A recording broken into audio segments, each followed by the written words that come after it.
நான் எல்லாருக்கும் ஒரே கேள்வி கேட்குறேன்.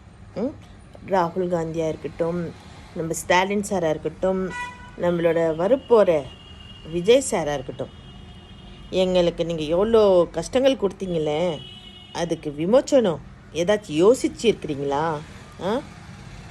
எங்கே பார்த்தாலும் முஸ்லீம்களை டார்கெட் பண்ணி இன்சல்ட் பண்ணுறீங்க. நாங்கள் என்ன சார் பண்ணோம்? இந்த நாட்டுக்காக ஏதாச்சும் நல்லது செய்யணும்னு நினைக்கிறோமே, அதுதானா தப்பு?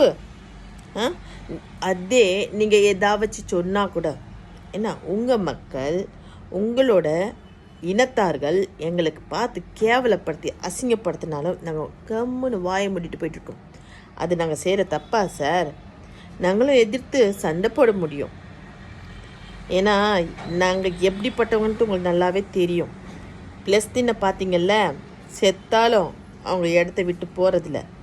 வாழ்வா சாவான்னா அது சாவுன்ட்டு தான் நாங்கள் தேர்ந்தெடுப்போம். அந்த மாதிரி இனத்தில் பிறந்தவங்க நாங்கள். எங்களுக்கு நீங்கள் எவ்வளோ டார்ச்சர் பண்ணுறீங்களே. இப்போ பை சான்ஸ் விஜய் சாருக்கு எல்லோரும் சப்போர்ட் பண்ணுறீங்களே, நான் கேட்குறேன், விஜய் சார் கேரண்டி பேப்பரில் எழுதி கையெழுத்து போட்டு கொடுப்பாரா? அவர் அரசியலில் ஜெயிச்சிட்டா முஸ்லீம்களுக்கு விடுதலை வாங்கி கொடுப்பாரா? செய்வாரா? சொல்லுங்க. எல்லாரும் என் நாட்டு மக்கள், என்னோட தோழர்கள் சொல்லிட்டு வருவாங்க. என்ன, அதுக்கப்புறம் எல்லாத்துக்கும் முன்னாடி ஜெயிச்சிட்டு பிறகு ஃபஸ்ட்டு மிதிக்கிறதே எங்களை தான். எங்களை மட்டும் இல்லை, எங்களுக்கு கஷ்டம் கொடுக்குறீங்கன்னு தெரிஞ்சு ஹிந்துஸ்களுக்கும் ப்ராப்ளம் பண்ணுறீங்க, கிறிஸ்டினுக்கும் ப்ராப்ளம் பண்ணுறீங்க. எதுக்கு சார்? மக்களை மக்களாக நினச்சி பாருங்கள் சார்.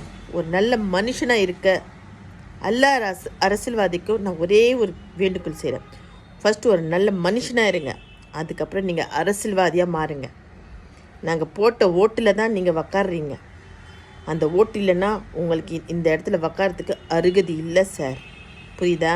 அதனால் எங்களை மிதிக்காதீங்க. எங்களை மிதிச்சிங்கன்னா நாங்கள் ஏஞ்சி நின்னா நீங்கள் தான் சார் வீழ்வீங்க. அதை மட்டும் நினைவில் வச்சுக்கோங்க.